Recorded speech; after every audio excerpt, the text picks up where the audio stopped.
semua, nama saya Sofia. Nama saya Jana. Nama saya Inas. Hari ini kami nak interview cikgu-cikgu kat sekolah.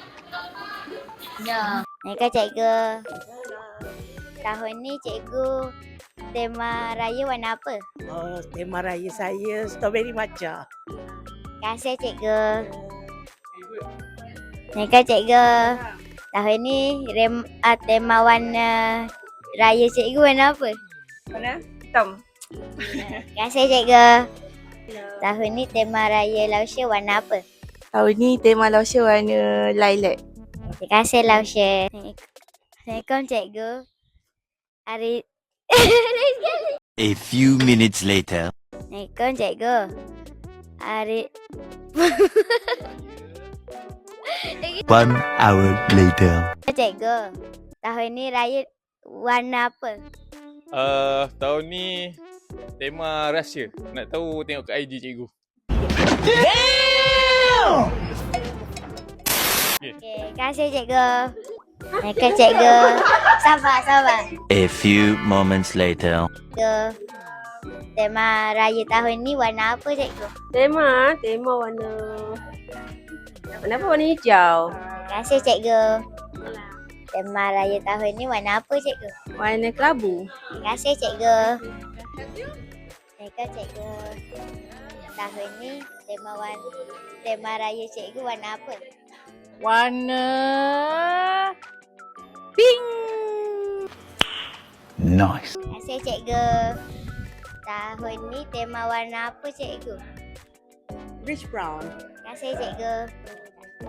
Cikgu akak. Assalam. Tahun ni tema raya akak warna apa? Rich brown. Terima kasih akak. Sama. Mereka cikgu. Tema raya tahun ni warna apa cikgu? Warna cantik. Terima kasih cikgu. Mereka cikgu. Salam. Tema raya tahun ni warna apa? Tema raya cikgu tahun ni warna ash blue. Terima kasih cikgu. Sama.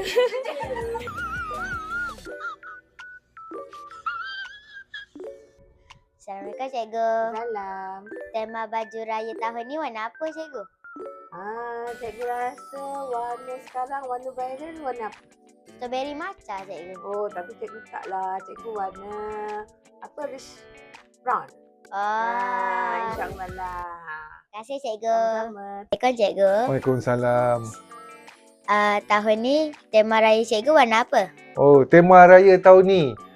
Tema raya tahun ni untuk keluarga cikgu biarlah rahsia. Imagination. Ustazah. Ya, betul. Nah. Ustazah, saya ada soalan ni Ustazah. Tahun ni baju raya Ustazah warna apa? Baju raya Ustazah warna dark purple macam ni. Wow, cantiknya. Terima kasih. Terima kasih Ustazah. Assalamualaikum Ustaz. Waalaikumsalam.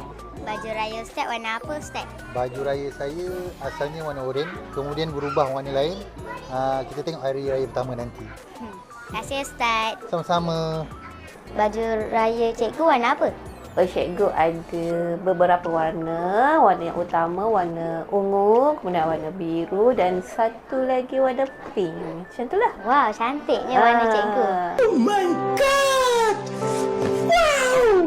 Bonda. Saya nak tanya soalan ni Bonda. Bonda pegang ni dulu. Nak tanya apa tu? Baju raya Bonda warna apa tahun ni? Oh, tahun ni bonda rich brown. Wow, cantiknya. Terima kasih. Sama.